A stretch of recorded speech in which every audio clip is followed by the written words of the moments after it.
Start.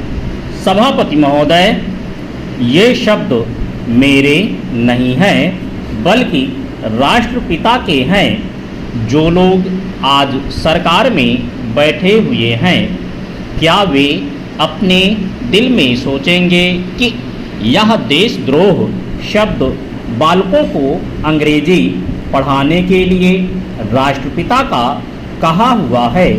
आज 54 वर्ष देश को स्वतंत्र हुए हो गए हैं, लेकिन राष्ट्रपिता की इस बात पर आज तक ध्यान नहीं दिया गया है। अंग्रेजी भाषा को पढ़ाना क्यों बंद नहीं किया गया और उसको दैनिक कार्यों में क्यों प्रयोग में लाया जाता है?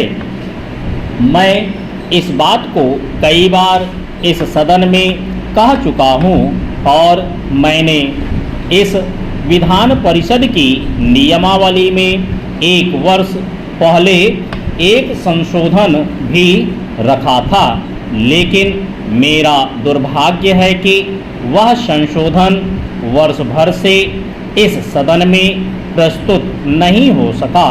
मेरी अपनी राय है कि कम से कम दैनिक कार्यों के लिए यदि सरकार अंग्रेजी भाषा पर बंधन लगा दे तो बहुत अच्छा हो और जो यह अनुशासनहीनता है वह भी समाप्त हो जाए। चेंज। सभापति महोदय, जैसा कि मेरे मित्र ने कहा, लड़कों के माता पिता अंग्रेजी का प्रयोग करते हैं और उनके शिक्षक भी उनका प्रयोग करते हैं। फिर बालकों पर उसका प्रभाव क्यों नहीं पड़ेगा? मैं उनसे सहमत हूँ। बालकों में नकल करने की आदत होती है, जैसा वे अपने बड़ों को करते देखते हैं वैसा ही वे करते हैं। अगर हम कोई बुरा काम करेंगे तो उसका प्रभाव बालकों पर अवश्य पड़ेगा।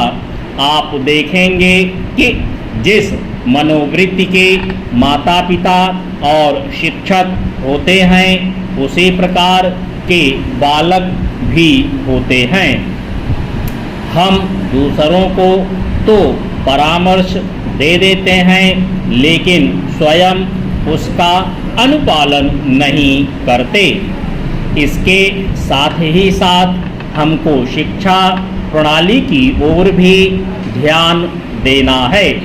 शिक्षा के जिन तरीकों को आजकल अपनाया जा रहा है वे वास्तव में लाभकारी नहीं हैं। सरकार की ओर से इस प्रकार का आदेश होना चाहिए कि 14 वर्ष तक बालकों को अपनी मातृभाषा में ही शिक्षा दी जाएगी और दैनिक कार्यों में भी अंग्रेजी का प्रयोग नहीं होगा।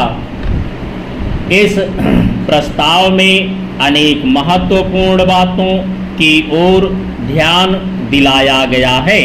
मैं समझता हूँ कि जब माननीय मंत्री जी इसका उत्तर देंगे तो कह देंगे कि हम बहुत सी बातों पर कार्यान्वयन कर रहे हैं, लेकिन मैं समझता हूँ कि उन पर कोई कार्यान्वयन नहीं हो रहा है।